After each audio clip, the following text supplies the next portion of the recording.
Discover the حقیقت کے معزز دوستو، السلام علیکم۔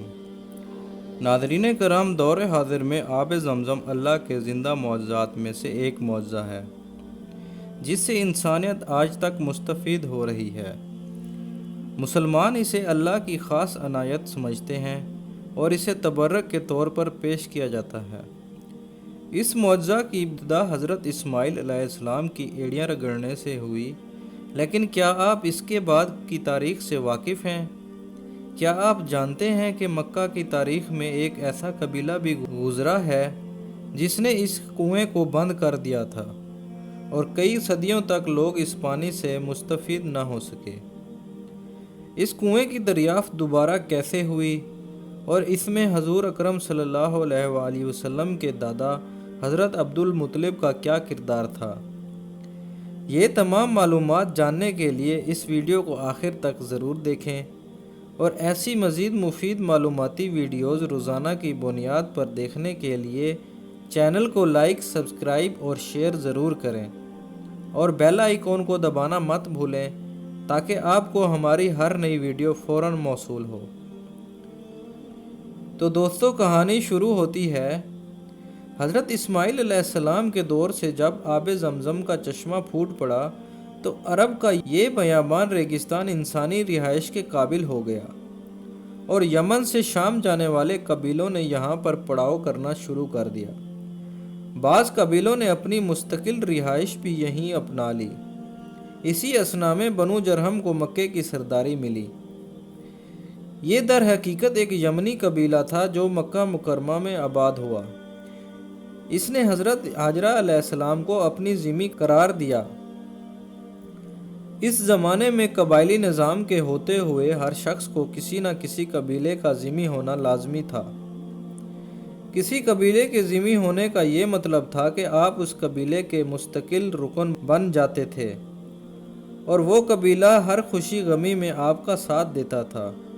عرب روایات کے مطابق حضرت اسماعیل علیہ السلام کی دوسری زوجہ کا تعلق بھی اسی قبیلے سے تھا۔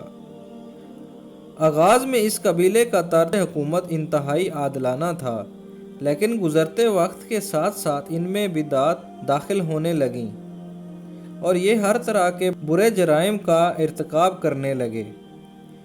شروع میں تو دیگر عرب قبائل نے ان کی حضرت ہاجرہ علیہ السلام اور حضرت اسماعیل علیہ السلام کے ساتھ نسبت کی وجہ سے ان کا احترام کیا، لیکن بعد میں بنو خزاع نے ان سے سرداری لے لی۔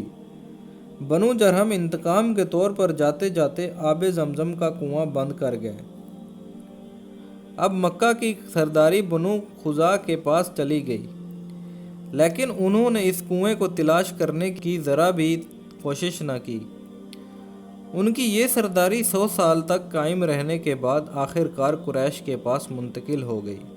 اتنی صدیاں بیت جانے کے بعد اس کنویں کا یہاں موجود ہونا لوگوں کے ذہنوں سے اوجھل ہو چکا تھا اور قریش کو بھی اس قسم کے کنویں کے متعلق کچھ خبر نہ تھی۔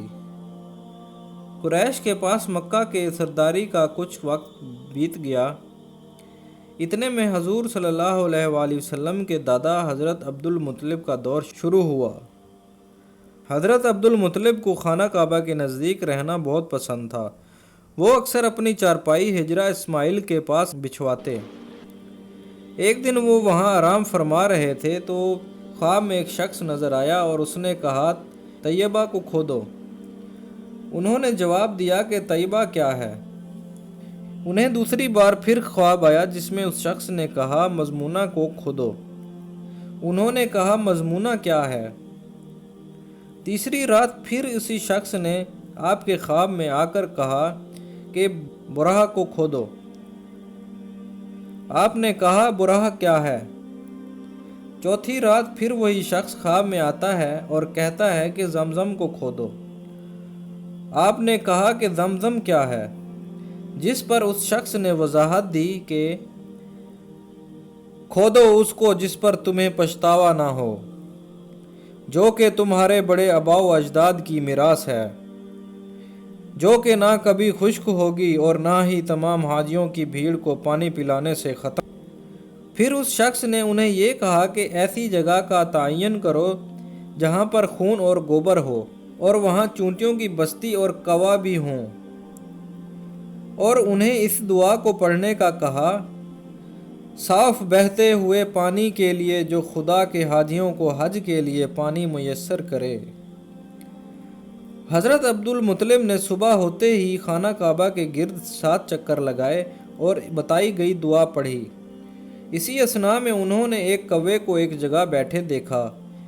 اسی جگہ پر مشرکین عرب نے اپنے بتوں کے آگے بلی دینے کے قربان گاہ بنا رکھی تھی۔ حضرت عبد المطلب یہ دیکھتے ہی سمجھ گئے کہ یہاں پر خون اور گوبر موجود ہے اور کوا بھی اسی جگہ پر موجود ہے، لہٰذا وہ اس جگہ پر گئے اور وہاں پر چونٹیوں کی بستی بھی پائی۔ اب وہ اپنے گھر واپس گئے اور اپنے بیٹے حارث اور 2 کھدالوں کے ہمراہ واپس آئے، اور دونوں نے اسی جگہ کی کھدائی شروع کر دی۔ یہ دیکھتے ہوئے قریش کا ہجوم وہاں اکٹھا ہو گیا، اور انہوں نے اپنی قربان گاہ کو کھدتا دیکھ کر بہت احتجاج کیا۔ حضرت عبد المطلب نے اپنے بیٹے حارث کو احتجاجیوں سے بات چیت کرنے کو کہا اور خود اپنا کام جاری رکھا۔ اتنے میں ان کی کھدال آب زمزم کے کنویں کے پتھر سے ٹکرائی۔ انہوں نے یہ آواز سن کر خدا کا شکر ادا کیا۔ بعد ازاں زمزم کا کنواں ان کے قبیلے یعنی بنو ہاشم کو دے دیا گیا، کیونکہ حاجیوں کو پانی پلانے کی ذمہ داری ہمیشہ سے انہی کی تھی۔ حضرت عبد المطلب کا دریافت کردہ کنواں آج تک ہر سال دنیا بھر سے آئے ہوئے حاجیوں کی پیاس بجھا رہا ہے، اور یہ سلسلہ قیامت تک جاری و ساری رہے گا۔ دوستو، یہ تھی آج کی ہماری ویڈیو۔ اگر آپ ہماری معلومات میں مزید اضافہ کرنا چاہتے ہیں تو کمنٹ سیکشن میں اپنی رائے سے ضرور آگاہ کریں، اور روزانہ کی بنیاد پر مزید ویڈیوز دیکھنے کے لیے ویڈیو کو لائک کریں اور چینل کو سبسکرائب کرنا مت بھولیں۔ شکریہ، اللہ حافظ۔